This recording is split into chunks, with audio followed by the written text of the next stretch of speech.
I remember the last time I saw you, right before you left us.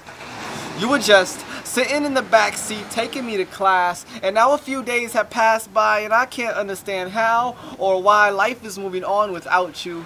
Like you somehow didn't play a big enough role in order to be forgotten. At the young age of 23, you were still innocent and lost then. Even now, I still can't comprehend why God wanted you to leave, because you were putting up so much of a fight right up until the doctors cut the life support that helped you breathe. So I broke down when I heard the news that God had finally set you free. Now you are free from all this earthly pain and suffering. So I continue to break down at the thoughts of my broken brother right next to your hospital bed, begging for mercy on his knees, asking God to please bring back his angel. And my brother was never really one to believe. Now the days drag on slowly, and time continuously passes us by, and I still don't understand how. Are you up there, looking down? Are you ashamed of what you see? Was this the way that you wanted to go?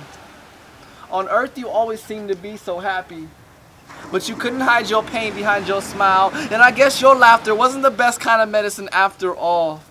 I can still recall receiving the text messages my mother sent me, asking me if I wanted to come see you at the hospital.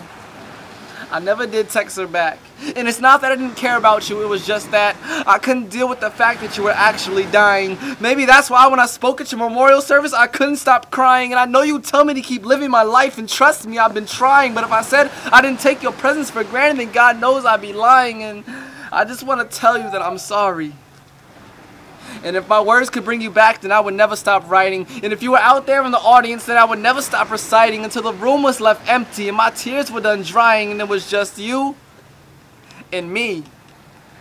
And I would never stop talking.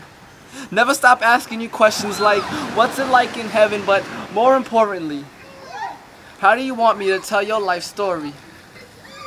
Rona Zaki died October 4th, 2009, left behind a lover, friends, and family. Lived her life somewhat wild and recklessly, but always smiling. Her life spoke more than 1,000 words, or 1,000 of these poems, and though she left 1,000 lives untouched, her presence will always live on through us.